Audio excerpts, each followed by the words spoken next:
Hello, my servants. I mean friends, and useless puppets. I mean fearless leaders of Zambia, or that other place in Africa that starts with a Z. Anyways, hello to you and to all you powerless, random citizens on your rather large continent. I come before you today, ready, now, and willing to accept and receive the honor and gratitude which you owe our great government for the role that we've played in leading you into freedom,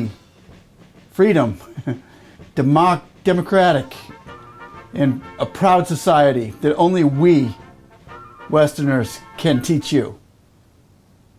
So as you shower me with honor and love and blessings that we as being the great superpower of the West deserve, I thank you. But before I accept your praise, I just want to say to you all right now, for all we've done for you, you're welcome. Mr. President of Zambia, Mr. Mibid, Fred, now praise me on my command. Go. They have come to Southern Africa to teach us democracy. Yes, we have. A country that was opposed to our liberation. Wait, what? A country that supported colonial regimes. The apartheid regime in South Africa.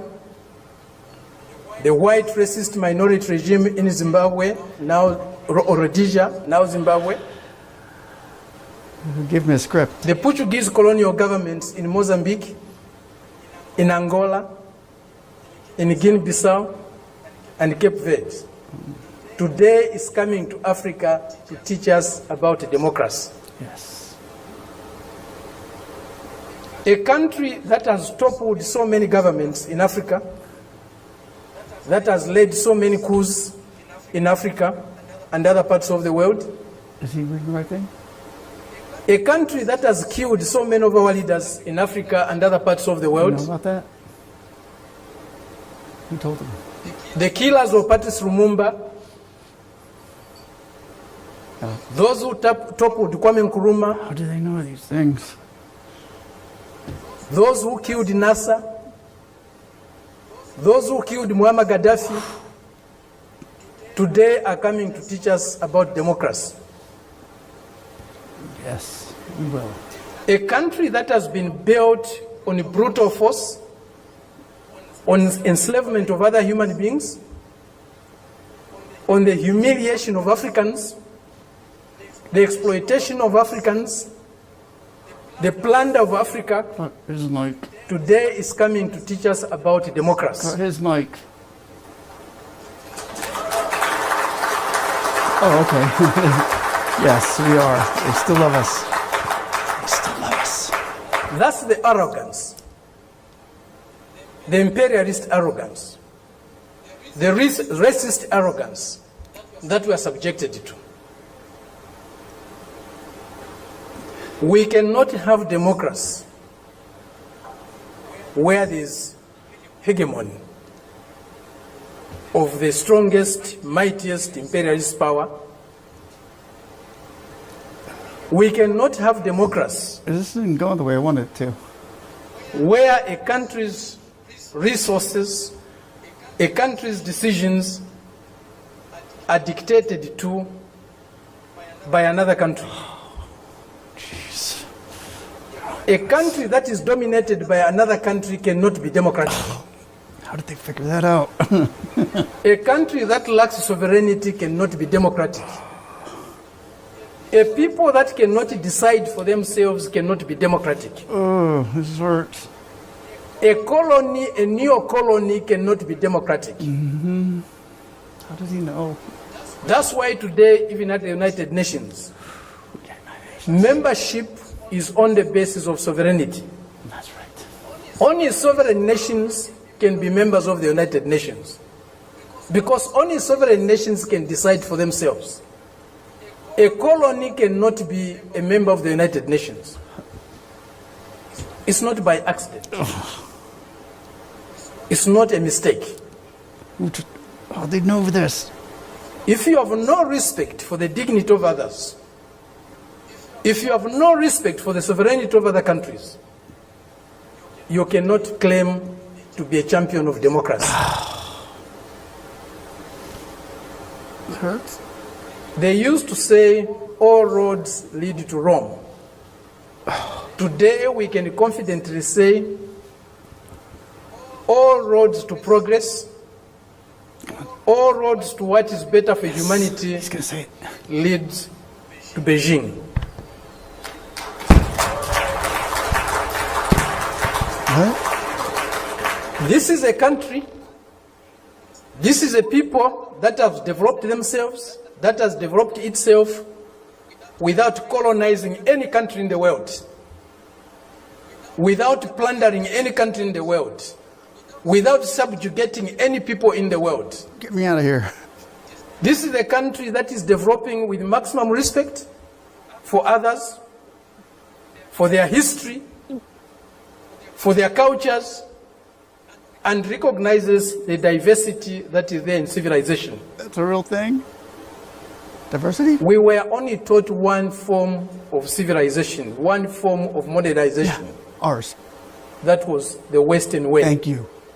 Westernness was a measure of how civilized, how modern you are. Welcome.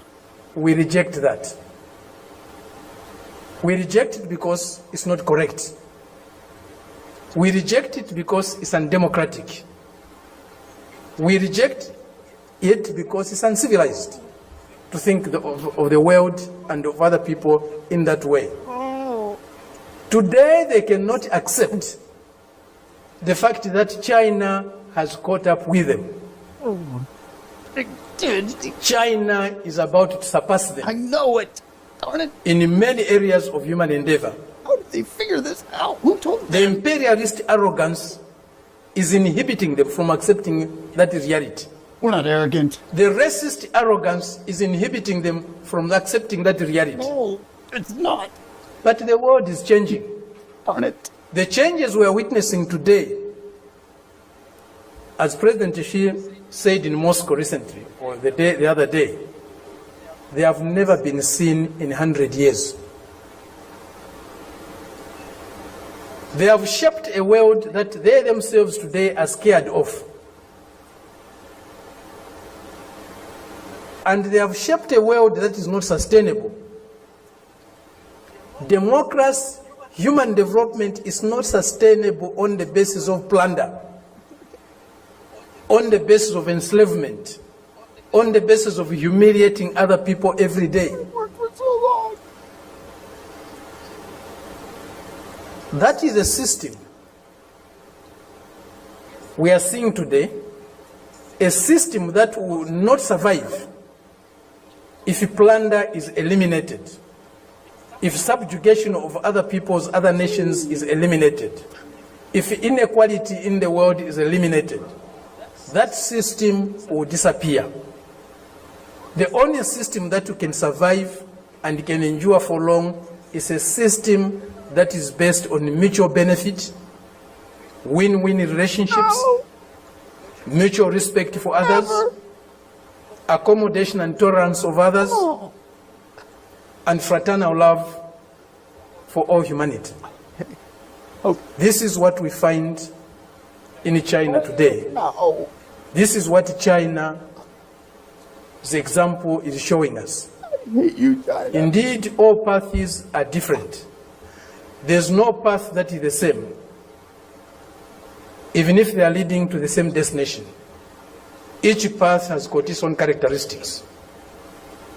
We are seeing that, we are learning that, we are experiencing that today with China. There are many things that need to be done to get the world that we want.